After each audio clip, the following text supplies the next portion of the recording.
Madame, monsieur, chers téléspectateurs, bienvenue sur Canal+, pour la présentation du deuxième Grand Prix de Berck qui aura lieu à Berck, comme son nom l'indique, le 26 mai 2024 à midi. De nouveaux pilotes font leur apparition par rapport à la saison de l'année dernière. On sait que le marché des pilotes a été assez tumultueux cet hiver et que des pilotes auront à cœur de vouloir briller, d'autres de confirmer leurs résultats de l'année dernière et certains autres de racheter. C'est le cas de Richard Senez. Pouvez-vous nous en dire un petit peu plus sur ce pilote ? Bien sûr, Julien. Alors on sait que Richard c'est un pilote très expérimenté. Il a fini premier lors du Grand Prix du Speed Park de Beauvais. Après l'année dernière à Berck, c'était très compliqué pour lui. Les conditions pluvieuses lui ont été... Ça n'a pas joué en sa faveur, effectivement, Jacques. Plusieurs passages dans le bac à gravier. Il aura à cœur de se racheter pour ce Grand Prix en espérant des conditions plus ensoleillées sur ce Grand Prix de Berck. On sait que dans le Nord c'est compliqué, mais tout peut arriver. Daniel Senez, deuxième pilote, assez expérimenté. On sait que c'est un pilote qui sort de sa retraite internationale pour se frotter à la nouvelle concurrence, la nouvelle génération. On ne sait pas si cette année il va faire le pari du karting à chenilles, puisque on sait que c'est pas un circuit qui est adapté au karting à chenilles, le karting de Berck, le circuit de Berck. Tristan, qui n'est pas habitué à piloter des engins de haute vélocité, mais plutôt à faire danser les gens, puisqu'il s'agit d'un DJ. On espère qu'il fera mieux tourner les platines que les roues de son karting, puisque sinon ça voudra dire qu'il aspine. Et oui, et là ça serait très compliqué pour lui. Alors on enchaîne avec Baptiste. Alors Baptiste, pilote confirmé, on l'a vu premier l'année dernière. Assez simple. Sorti un peu de nulle part quand même. On a vu que les conditions pluvieuses lui avaient réussi. Mais très à l'aise finalement, avec pas mal d'avance sur ses concurrents. C'est vrai ça. C'est un pilote rapide et agile. Il a fini, il n'y avait pas de concurrence. Il a écrasé. Il a su maîtriser les conditions pluvieuses sur ce Grand Prix. Est-ce que les conditions sèches prévues cette année sauront lui porter faveur ou pas ?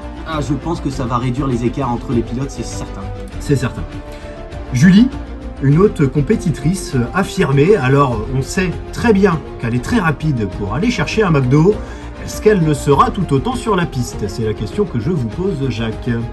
Et alors, Julie, on verra ce que ça donne. Je pense qu'elle peut jouer les premiers postes sur cette course.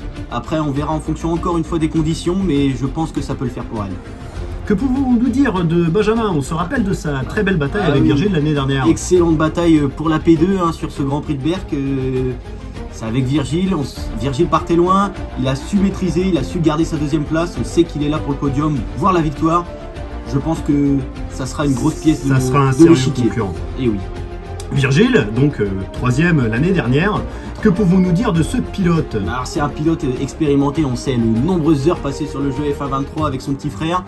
Il a eu quelques mésaventures l'année dernière, notamment en qualification, mais il a su se reprendre en faisant un gros dive au premier virage. Il s'est battu pour la deuxième place, malheureusement il ne contentera que du podium, mais c'est déjà une perf assez spectaculaire. Sachant qu'il ne brille pas souvent sur des conditions pluvieuses et un circuit vraiment trompé comme il était l'année dernière. Voilà, mais je pense que cette année c'est encore une fois un bon concurrent pour la victoire. Victor Senez qui aura envie de faire un bon résultat. On se rappelle de sa contre-performance avec plus de 4 tours derrière le vainqueur du Grand Prix de Beauvais au Speed Park, sur le circuit du Speed Park. Cette année, on passe à la catégorie supérieure, des karts plus puissants en plein air.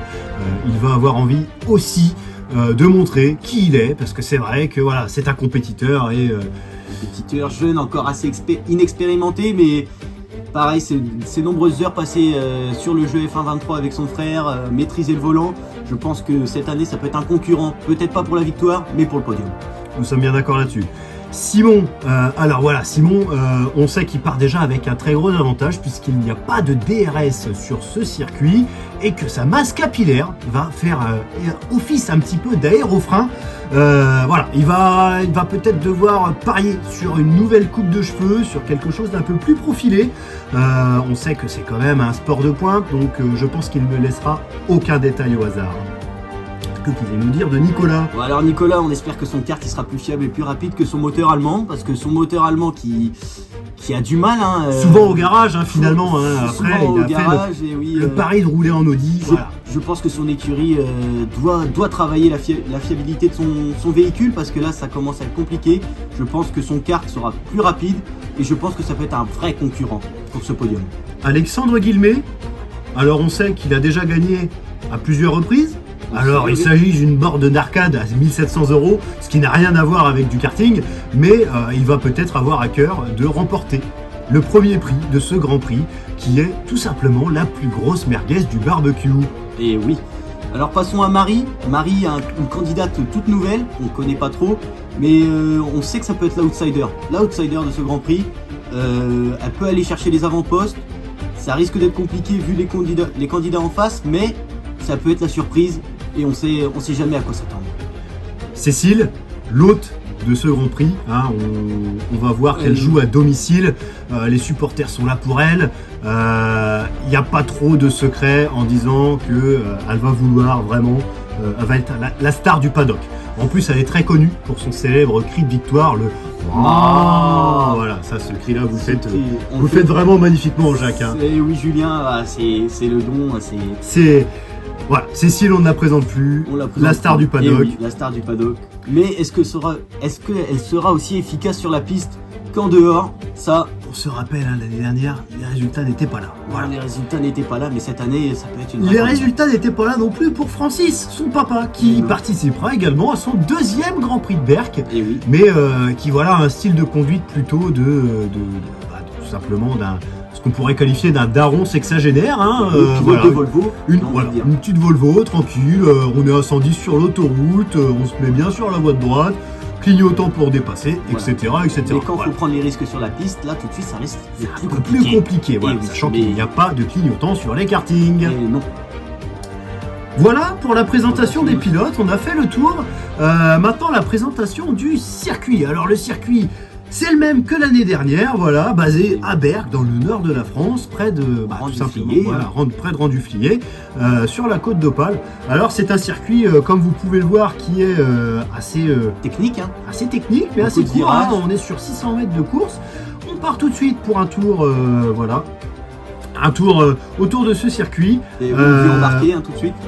Grosse ligne droite pour démarrer, voilà, on commence sur une grosse ligne droite avec le premier virage qui aura lieu sur la droite, hein, le premier secteur qui est vraiment le secteur le plus rapide de ce circuit. Et oui, le plus rapide, on observe un virage assez rapide au début, avec prise de vitesse sur le virage 2 et le virage 3, on enchaîne sur le virage 4 qui est une petite épingle.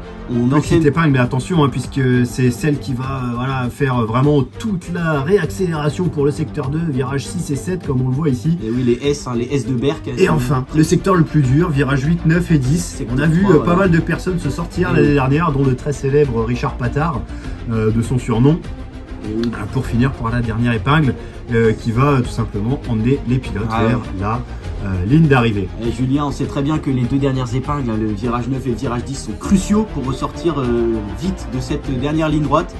C'est là qu'il va y avoir les principaux dépassements. On va pouvoir piquer sur le virage ou alors attendre derrière pour bien dépasser avec l'aspiration dans la ligne droite. Voilà, alors circuit de 603 mètres de long, comme je le disais, un circuit dont les meilleurs arriveront normalement à faire 21 tours.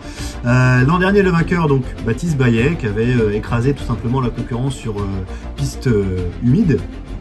Cette année, ça risque d'être un peu plus compliqué pour lui. Séance de qualification de 15 minutes qui permettra de classer sur la grille de départ les participants de ce Grand Prix. On sait à quel point cette séance elle est cruciale. Hein. C'est à partir de cette position qu'on sait qui va jouer les avant-postes et qui va malheureusement rester en arrière de peloton. Les qualifications, c'est le plus important.